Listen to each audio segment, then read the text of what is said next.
You've seen the ads for scummy online colleges, but there are 7 schools in particular that are going to try to take your money, leave you broke, and give you a degree that nobody respects. And the final one is such a scam that not only does the US government hate them, but they also only graduate a fifth of their students and charge more than almost every other single school on this list. It's truly insane. At number 7, we have American Public University, and they have about 39,000 students who, for some reason, are giving these guys money for a degree. So these guys graduate an amazing 18% of first-time, full-time students from their school, which means you've got like a 1 in 5 chance of graduating. Something that's actually not half bad about them is they're pretty inexpensive at $325 per credit hour. Usually, online colleges will try to price gouge you like insanity, but these guys are pretty good about it. But that doesn't keep them from being on the federal government's poop list. This is the list of October 2021 recipients of the FTC's Federal Trade Commission's Notice of Penalty Offenses in the Higher Education Marketplace.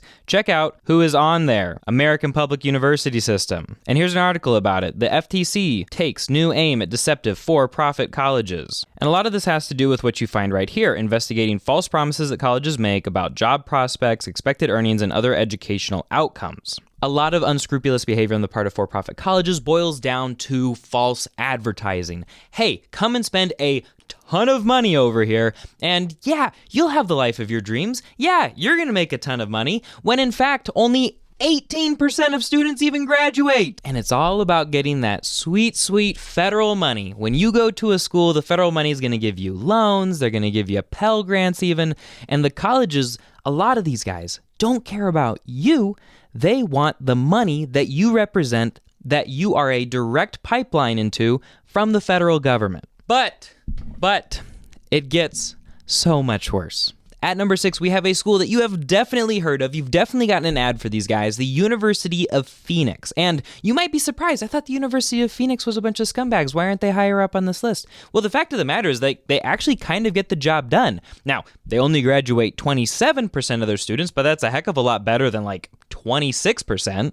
Unfortunately for their current 70,000 undergraduate students, they also charge $398 per credit hour, which compared to a lot of online schools isn't actually that unreasonable. What really drags University of Phoenix down is their long history of scandal. We can go to their Wikipedia page, and it is just scandal after scandal after scandal. You can see here in 2004, one of the founders thought that University of Phoenix had abandoned its founding mission in favor of just admitting anybody who could give them money. So they started relying more on government funding. And then in 2007, New York Times reported that the school's graduation rate had plummeted, and it's, stayed pretty bad. In 2000, the federal government fined them $6 million for basically having unethical curriculum practices. In 2003, the university was illegally incentivizing admissions counselors to get as many people enrolled as possible. Same thing in 2004. Back in 2008, their graduation rate was 17%, which is nuts, and their students were taking 150% longer than the normal student. We've got more government scrutiny in 2010. We've got senior vice president claiming that co-founder John Sperling chose growth over academic integrity, which, duh. Here's one of the co-founders again saying that the school has just become a money-making machine whose sole criterion for admissions was eligibility for federally funded student loans. Here they are violating the False Claims Act, allegedly. And just to get an idea of how much they spent on advertising, $76 million in 2017. In 2020, the U.S. Department of Veteran Affairs no longer wants to give GI Bill money to University of Phoenix students because of a history of deceptive recruiting practices. Here's a class action of students who are saying that University of Phoenix defrauded them. The list goes on and on. The only reason University of Phoenix isn't further down on the list is because they actually do tend to graduate students compared to a lot of other schools on this list, and because they're being sold to the University of Idaho pretty soon, which is a public university, and so there is a chance for them to redeem themselves, but we'll see if that happens. At number 5, we have Strayer University with 28,000 students, and the reason these guys are in the position they're in is because compared to a lot of the other schools on this list, they've had relatively few scandals. For instance, look at this paragraph in Wikipedia. This is it, one paragraph. Could you imagine having only one paragraph of lawsuits and investigations attached to the name of your school? But what really sucks about them is that their graduation rate is firmly in the teens. We're talking like somewhere around like 16%. And not only that, they charge more than almost every other single school on this list at $508 per credit hour. Imagine that 6 people enroll at this school. You're one of 6 people. You walk in the doors or the online doors on the first day. You pay them oh my gosh, $1,500 for a single class. And then at the end of the day, you're the only one left in the classroom. Now, you've all paid $1,500, but you're the one of 6 people who actually gets credit for that. Does that, like if I was in Vegas gambling, I wouldn't take those odds. Oh, and by the way, Strayer, University of Phoenix, and every other single school we talk about today was listed on that FTC notice list where they're doing like that investigation into fraudulent advertising. And what's interesting is that almost every single for-profit school is owned by like some giant mega corporation that owns a bunch of other companies and has like an education department. So Strayer is actually owned by Strategic Education, Inc., which is also owned by the next school we're going to talk about, Capella University. And at number 4, yes, we have Capella University, where they have 13,000 students, but only about 21% of them are planning to graduate. And Capella does something that I particularly hate when I see this in online programs. If you look at their tuition and fees, you'll notice that they charge somewhere between $350 to $415 per credit hour. Kind of an average cost for online courses is somewhere around, I'd say like $400. If you're down below $350, wow, this is a great deal. If you're up above $450, you better be doing something really awesome. But what Capella doesn't tell you on the tuition page, and you have to go looking for real deep, and a lot of students won't even find because they don't know to look for it until they're already enrolled, is that they have 180 credit hours per degree. They operate on the quarter credit system, which means every credit is like smaller and you have to get more of them. And here you can see on their accounting Bachelor's of Science and Business degree page, finally, way down deep here in very small font, 180 total quarter credits. Which, if you do the math and you convert that into 120 credits, means they're actually charging a minimum of $525 per credit hour, which is more expensive than any other school on this list, even though they looked so cheap and affordable when you look at their tuition page. Now, something they do that is actually a little bit cool is they have a flex path option. You can see here, every 12 weeks, you can sign up, basically pay a subscription of somewhere between $2,500 and $3,370, though search me as to where we'd find out how much we'd actually end up paying personally for the degree that we want to choose, but you pay that amount and go through as many courses as you want, so you could conceivably graduate quite a bit faster and save a bunch of money. The only thing is, guys, is that like every other school out there that offers the same kind of subscription-based, competency-based education model is cheaper than this. And not only that, everyone that I can think of has like significantly higher graduation rates. So yeah, miss me with this stuff. This is ridiculous.